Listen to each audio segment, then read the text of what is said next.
students, welcome back to Golden Arc Academy. I am Madiha Fatma. So बच्चों, जैसे कि मैं अपने हर लेक्चर में बताती तो इसमें भी मैं ज़रूर बताऊंगी कि मैं 9th एंड 11th दोनों साथ लेकर के चल रही हूँ एंड हम लोग the fundamental unit of life के साथ साथ cell the unit of life भी पढ़ रहे हैं। एंड मैंने अपने आप अगर जाओगे देखोगे मेरे पहले लेक्चर्स में that I have explained you about the basic concept of the cell, who discovered it and the major parts of the scientists who played in finding and discovering the types of the cell and the cell organelles। ठीक है, हम लोग discovery basic तो लेकर के चल रहे हैं, फिर साथ में we have discussed about the experiments, different types of experiments हमने क्लास में डिस्कस कर रखा है। फिर how can you learn it without the confusion, जो बच्चों को मोस्टली कन्फ्यूज होते हैं याद करने में, तो वो मैंने क्लियर कर रखा है कि आप इसको कैसे याद कर सकते हो। फिर उसके बाद मैंने आपको बता रखा है about the eukaryotic cell, the prokaryotic cell differentiated way में, कि कैसे आप इसको डिफरेंस करके पढ़ सकते हो एंड इलैबोरेटेड फॉर्म में है, आप देख सकते हो लेक्चर में मेरे। फिर उसके बाद हमने उसके बाद हमने देख रखा है कि what are the types of the cell, मतलब सेल के पार्ट्स देख रखे हैं, जिसमें कि सेल वॉल पढ़ा है हमने, फिर न्यूक्लियस पढ़ा है, फिर साइटोप्लाज्म पढ़ा है। और हाँ बच्चों, ये भी है कि what are the 3 types of the cell, 3 parts of the cell, जिसकी बेसिस पे एक सेल फॉर्म होता है अपना, जो हम लोग कह सकते हैं कि yes it is a cell with the present because it has this and this parts, this thing. और वो चीज़ हमने प्रीवियस लेक्चर में देख रखा है, इधर अभी हमारा टॉपिक ये है नहीं तो मैं इधर अभी नहीं बताऊंगी आपको, ठीक है। तो उसके बाद हमने we have talked about the cell organelles, की I have always said you that cell organelle is type of like welcome to the world of the cell where you can see the parts of the cell, ठीक है। जिसमें कि we have talked about the endoplasmic reticulum, उनके types पढ़े हमने SER and RER। तो उसके बाद फिर व्हाट दे सिंथेसाइज, फिर how can we link the endoplasmic reticulum with the other parts of the cell. जैसे हमने इंडोप्लाज्मिक रेटिकुलम को लिंक किया था with the Golgi apparatus and फिर उसके बाद गोल्गी अपैरेटस के जाने के बाद हमने उसको लिंक किया था किससे, लाइसोसोम से, ठीक है। तो ये तीनों सेल ऑर्गेनल्स है इंटरलिंक्ड, कौन कौन से, इंडोप्लाज्मिक रेटिकुलम, फिर उसके बाद आता है Golgi apparatus and then the lysosomes. ये तीनों कैसे इंटरलिंक्ड है, I have earlier talked in the topic, ठीक है। फिर उसके बाद we have read about what, which topic हमने पढ़ा था, हमने लाइसोसोम्स कंप्लीट कर लिया था। फिर we have came to the mitochondria, yes. और मैंने हर एक टॉपिक में बच्चों आपको बताया है कि हम लोग different types of cell organelles को डिस्कस करेंगे, जिसमें कि टाइप्स में क्या आएगा, कौन कौन सा सिंगल मेम्ब्रेन बाउंड ऑर्गेनल है, कौन सा डबल मेम्ब्रेन बाउंड ऑर्गेनल है और कौन सा मेम्ब्रेन लेस बाउंड ऑर्गेनल है, ठीक है। तो अभी तक हमने जितने भी सेल ऑर्गेनल्स पढ़े वो सारे थे single membrane bound cell organelles. फिर उसके बाद हमने देखा अबाउट, जब हम लोग आए थे माइटोकॉन्ड्रिया में तो उसका हमने पढ़ा था कि वो double membrane bound cell organelle है। फिर उसके बाद सिमिलरली प्लास्टिड के बारे में देखा था, तो प्लास्टिड कैसा था, प्लास्टिड भी एक double cell membrane bound organelle है। फिर प्लास्टिड के बारे में हमने एक और ख़ास चीज़ पढ़ी थी कि it is only present in the plant cell, ठीक है, सिर्फ वो प्लांट सेल में प्रेजेंट होता है। और क्या पढ़ा था, mitochondria and plastid are similar in structure, मतलब कि उनका DNA और राइबोसोम दोनों सिंथेसाइज करता है जिससे कि प्रोटीन बनता है। तो चलो ये तक हमने प्रीवियसली डिस्कस कर रखा है। और बच्चों अभी के टॉपिक में हम लोग पढ़ेंगे अबाउट द नेक्स्ट टॉपिक, जो हमारा क्या है, राइबोसोम्स, ठीक है। राइबोसोम्स आपको ये 9th के NCERT में नहीं मिलेगा ये टॉपिक, बट ये 11th की NCERT में है, ठीक है। अगर आपको सिर्फ 9th का पार्ट पढ़ना है तो यू कैन स्किप दिस, और अगर आपको साथ में जानना है कि व्हाट इज राइबोसोम्स, ये छोटा से है इसके बारे में, तो यहाँ हम लोग पढ़ते हैं about our next topic and that is the ribosomes, ठीक है। तो लेट्स राइट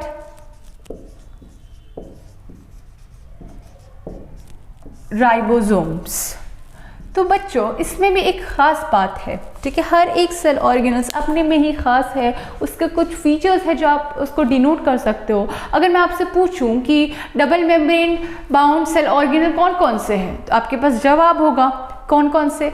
माइटोकॉन्ड्रिया एंड दूसरा क्या? दूसरा होगा प्लास्टिड, माइटोकॉन्ड्रिया एंड प्लास्टिड। ठीक है बच्चों, फिर सिंगल मेम्ब्रेन बाउंड मैं पूछूँ तो आप बता सकते हो, इतने सारे मैंने बताया रखा है। एंडोप्लाज्मिक रेटिकुलम है, फिर आपका गोल्गी अपैरेटस है, फिर लाइसोसोम्स है। चलो, हमने सिंगल और डबल तो मेम्ब्रेन बाउंड ऑर्गेनल पढ़ लिया। अगर अब मैं आपसे पूछूं कि मेम्ब्रेन लेस सेल ऑर्गेनल कौन से है, तो आप क्या बताओगे? वो कौन से सेल ऑर्गेनल है जिसमें कि membrane bound cell organelle present नहीं होता है? वो है राइबोसोम्स। ठीक है, सबसे पहले हम लोग पॉइंट लिखेंगे, ribosome is the membrane less cell organelle. मतलब क्या कि it has no membrane bound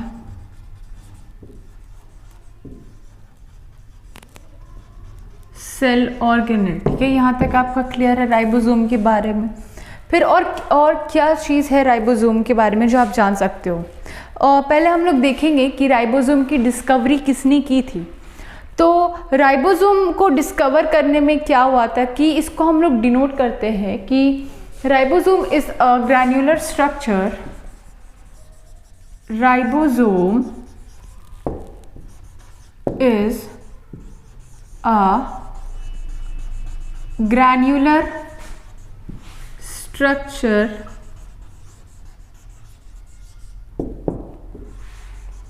discovered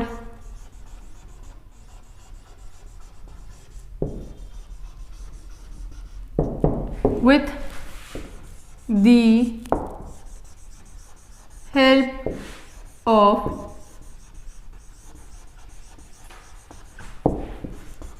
electron microscope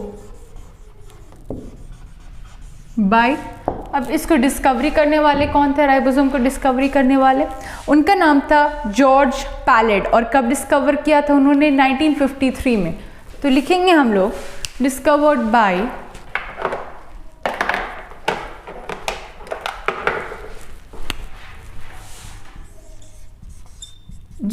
GEORGE George pallid. और कौन से ईयर में? इन 1953। ठीक है, यहाँ तक क्लियर है कि किन्होंने डिस्कवर किया था? जॉर्ज पैलेड ने डिस्कवर किया था। और कौन से ईयर में डिस्कवर किया था? 1953 में। तो चलो बच्चों, यहाँ तक तो क्लियर होगा होपफुली कि आपने लिख भी लिया होगा इन सब चीज़ों को। नहीं लिखा है तो आप पॉज करके लिख लो वीडियो को। चलिए, अब हम लोग देखते हैं कि राइबोसोम जो कॉम्पोजिशन है वो क्या क्या चीज़ों का बना होता है। मीन्स अगर हम लोग राइबोसोम पूछे तो आप उसके कंपोजिशन के बारे में क्या बताएंगे कि ये कितने मटेरियल का कंपोज होता है और वो कौन कौन सी चीज़ें हैं जिसकी हेल्प से हमारा राइबोसोम बनता है। तो now let's read about the ribosomes that they are composed of ribonucleic acid and protein। ठीक है, तो राइबोसोम के बारे में लिखेंगे that they are composed of RNA। RNA मतलब क्या होता है? Ribonucleic acid. Nucleic acid. ठीक है, एंड प्रोटीन। इसको आप ऐसे भी लिख सकते हो, RNA plus protein is equal to what? Ribosome. ठीक है, ये चीज़ है, आप ये चीज़ लिख सकते हो। अब उसके बाद बच्चों, अगर आपने सुना होगा कि यूकैरियोटिक एंड प्रोकैरियोट्स में कि अगर राइबोसोम्स की बात करें और मैं आपसे पूछूं कि यूकैरियोट्स में कितने राइबोसोम्स प्रेजेंट होते हैं, तो there are 80s ribosomes present in eukaryotes. ठीक है, कितने? 80s। और वैसे ही अगर मैं पूछूं कि प्रोकैरियोट्स में कितने प्रेजेंट होते हैं तो इट इज 70s। अब हम लोग देखेंगे कि ये 80s एंड 70s क्या है। तो पहले हम लोग लिखते हैं कि इन यूकैरियोट्स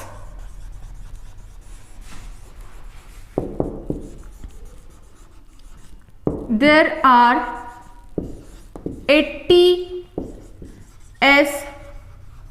राइबोसोम्स। ठीक है, अभी ये 80s राइबोसोम्स है, तो ये 80s राइबोसोम्स क्या होते हैं and how we can conclude that it is 80s। तो 80s का आपका कैलकुलेशन जो मेजरली होता है that is 60s and 40s। ठीक है, 80s को अगर कोई बोले कि how you can say conclude that it is 80s, तो 60s एंड 40s। ठीक है, अभी ये मत बोलना कि मैम ये तो सम करके 100 आ रहा है और 80s कैसे हो रहा है, बट इट इज साइंटिफिकली कि आपको ये चीज़ याद रखनी है कि 80s कैसे आया। तो you have to figure out, you have to learn कि 80s आया हमारा कैसे, 60s एंड 40s। ठीक है, तो ये चीज़ है। अभी चलिए हम लोग लिखते हैं 80s। तो 80s is the combination of 60s and 40s। ठीक है, अभी बच्चों हम लोग 60s, 40s, 80s और S इतनी देर से कर रहे हैं। S होता क्या है? S is the saved Berg's unit. ठीक है, ये एक यूनिट है, तो आप इसको लिख सकते हो। इसका कुछ करना नहीं है, बस आपको ये याद रखना है। What is this S? ठीक है, S is the Svedberg's unit। ठीक है, बस ये एक यूनिट है। जैसे ऐसा यूनिट होता है सेंटीमीटर, मिलीमीटर, फिर किलोमीटर, तो वैसे ही ये S है। S क्या है? स्वेडबर्ग्स यूनिट। हमने यूकैरियोट्स का पढ़ा। अभी अगर मैं पूछूं आपसे प्रोकैरियोट्स में, तो प्रोकैरियोट्स में कितने नंबर ऑफ राइबोसोम्स होते हैं? 70s ribosomes. ठीक है, याद रखना। यूकैरियोटिक में 80s, प्रोकैरियोट में 70s। पुराना मतलब कम मतलब 70, यू मतलब नया मतलब कि एडवांस मतलब कि 70 से ज़्यादा एडवांस क्या आता है? 80, तो 80s। ठीक है, अभी हम लोग यूकैरियोट की बात करें तो यूकैरियोट राइबोसोम्स कैसे होंगे? तो अगर मैं, चलिए लिखते हैं हम लोग कि इन प्रोकैरियोट्स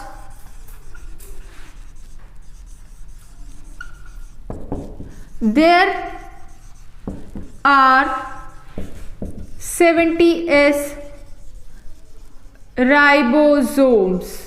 ठीक है, 70s राइबोसोम्स है यहाँ पर। अभी 70s का कॉम्बिनेशन क्या होगा? अब 30 + 40 तो बोल नहीं सकते हो आप। यहाँ पे क्या होगा कि 70s है, तो इसका हम लोग लिख सकते हैं कि लिखते हैं, चलो कि जिनको पता है गेस करो कि क्या लिखने वाली हूँ। 70s is the combination of 50s and 30s। ठीक है, तो यहाँ पे आपका क्या आ रहा है कि 70s किसको कॉम्बिनेशन है? 50 + 30। अभी ये मत करना कि मैम यहाँ पे 50 + 30 अगर हम करेंगे तो हमारा 80s आ रहा है। नहीं बच्चों, ये सम नहीं है आपका, ये आपको याद रखना है कि 80s का कॉम्बिनेशन क्या है? 60 + 40, 60 एंड 40 प्लस नहीं। और फिर अगर मैं प्रोकैरियोट की बात करूं, प्रोकैरियोट में कितने राइबोसोम्स प्रेजेंट है? 70s। और 70s का कॉम्बिनेशन क्या है? किस चीज़ का कॉम्बिनेशन है 70s? 50s and 30s। And what is S? S is the Svedberg's unit. ठीक है, होपफुली कि यहाँ तक आपको क्लियर होगा बच्चों। और एक और चीज़, अगर मैं पूछूं कि 70s एंड 80s किस में आ सकता है, तो आप एक लाइन ये भी लिख सकते हो कि the ribosomes of the chloroplast में राइबोसोम प्रेजेंट होते हैं और साथ ही साथ साइटोप्लाज्म में भी प्रेजेंट होते हैं। तो चलिए हम लोग एक लाइन लिखते हैं राइबोसोम्स का ही है पार्ट।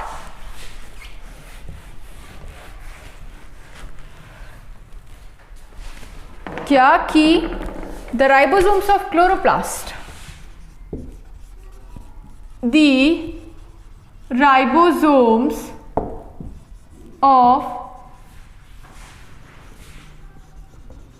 क्लोरोप्लास्ट इज, अभी बताओ इसमें कि कौन से वाले होंगे, 70s होंगे कि 80s होंगे, गेस करके बताओ।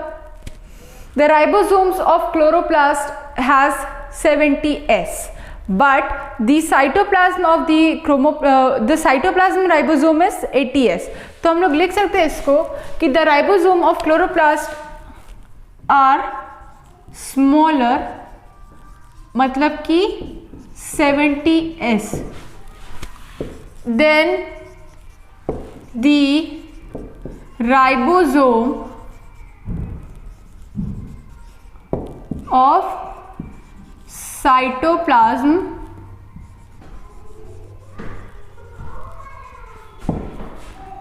that is, हमारा लास्ट पॉइंट क्या है कि the ribosome of chloroplast are smaller, that is 70s, and then the ribosome of the cytoplasm that is 80s। तो बच्चों इसी के साथ हमारा टॉपिक द राइबोसोम्स होता है ओवर।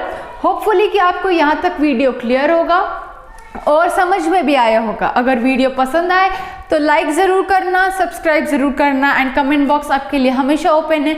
डाउट्स हो तो पूछना ज़रूर बच्चों। तो अभी के लिए बस इतना ही। I may ask you to take a leave now बच्चों। Good bye, take care.